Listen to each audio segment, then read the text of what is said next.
have the 4-hour price chart for NVIDIA Corporation, stock ticker NVDA. So as we can see here, the stock is experiencing a strong jump to start the trading session. This is largely being fueled by last night's earnings reports, which came out from Microsoft and AMD, Advanced Micro Devices, the maker of the Ryzen CPU. This is sort of a direct competitor with NVIDIA. NVIDIA doesn't make the CPUs, but AMD does make graphics processors for gaming machines. This is arguably the closest competitor in the market for NVIDIA, and AMD did release earnings per share figures that did surpass market expectations last night. So this is supporting the stock currently. As we can see here, the stock is sort of gapping higher here after posting lows coming in at roughly the low here would have come in at 102.54. So just ahead of the 100 mark here.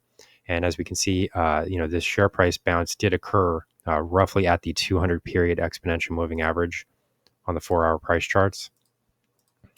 This is a fairly significant move here. That's not to say that that we're completely out of the woods with the downside declines that have been happening with NVIDIA. Largely I say that because we haven't broken above this exponential moving average cluster just yet. But we're sort of forcing our way to the top side here. So we do need to identify some trading levels here so that we can outline some proper trading positions here going forward. One thing that we do need to note is that we're starting to see an increase in some of the trading volumes. Previously, during roughly this period here, so this would be from roughly the end of June, so roughly June 25th. To say, July 10, right around there, we were seeing a subdued trading condition period where not many people were really entering into the market. Liquidity levels were dropping, and we're just not seeing a lot of trading activity that was being directed toward this stock. And ultimately, this did help force prices lower. People were just sort of exiting in the market rather than, executing put options or entering into outright sell positions. But this is important now because we are starting to see, an uptick in trading volumes here. Some of these trading volumes have been negative, but we're also starting to now see some positive periods here that are developing. So we do need to sort of drill into the shorter term time frame so we can get a better look at what exactly is happening. But it's important to see here on this 4-hour chart that we have now bounced off of this 200 period exponential moving average. So first, we'll take a look at the hourly chart, just to get a sense of where we are within the proximity, share prices in relation to the exponential moving average cluster. Here we can see that these are the hourly exponential moving averages. So yellow line would be 20-hour, orange line would be 50-hour, purple line would be 100-hour, and then blue line would be 200-hour. We can see that for the most part, we're still trading under most of the exponential moving averages. We're starting to break a bit above now this 50 period EMA, which would be the orange line here. So on the hourly chart, in order to break above all of these exponential moving averages, what we would need to see would be a break above the 119.50 level. This is roughly $5 away from where we are currently.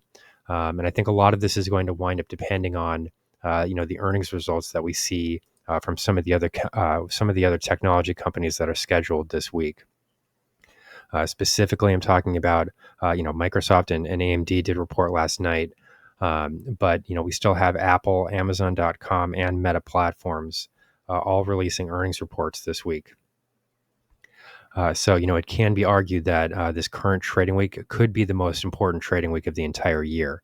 That might sound like hyperbole or an exaggeration, but given the fact that we've seen such major declines over the last few weeks, it is clear here that the market really is at an inflection point, and we do need to see some positive earnings results here from these mega cap tech companies, these Mag 7 companies, in order to support further price movements higher. So to the downside, as I said, 1950 is sort of the key to the upside here. If we can break above there, then that should be what takes pressure off of the downside for this stock. Below here, The figure that I would be looking at currently would be 102.50. If we do see a break below there, I've mentioned in prior videos that we would be probably looking for a test of $100.30, just above the $100 mark, because this area would mark the 61.8% Fibonacci retracement of this dominant trend move, which has been in place since roughly the second half of April, all the way to those all-time highs, which occurred just above the 140 mark. So, if we did see a decline here past this 102.50 mark, the next level to the downside is $100.30. And as is probably pretty clear here, that area would also mark an important psychological support zone, because if we did break below the $100 mark, the chances that we would see some further downside extension from there would start to grow, because at that point you're probably going to start to see panic selling start to set in. Traders that were long at lower levels, if you start to see a break below 100, some of those traders are going to start to, probably close their positions and take whatever profits they can, because some of these people might start to expect, some more dramatic declines. I don't really agree with that from a fundamental perspective, but psychological selling and things like that that is a real factor in the market, and that is something that people need to watch. So, for the most part, what I would be paying attention to here, number one would be this 119.50 level. And then number two, it is going to be very important to watch for these earnings reports throughout the rest of this week. I can't emphasize enough how important these quarterly earnings reports will be. If we start to see some major disappointments here, these gains are going to reverse. I'm not saying that I expect to see, negative earnings results necessarily. But this is just the type of thing where we need to remain aware of what's going on, and remain, keep an ear open for, these news reports that are coming out as they're released. Because if we do see some negative earnings figures here, I would absolutely start to expect to see a retest of these lows with NVIDIA, and then that could force us back toward the $100 level. So here's some of the key levels that I'm watching and some of the key events that I'm watching. Here's the current market outlook for NVIDIA Corporation, stock ticker NVDA. Our high value trading strategies membership is currently available for a limited time for only $9.99 per month. These high conviction investment strategies are characterized by superior risk to reward metrics that target massive market beating returns over time. Join now to outperform the market. Lock in this special introductory rate of just $9.99 per month for the entire lifetime of your membership, and start trading stocks with the pros.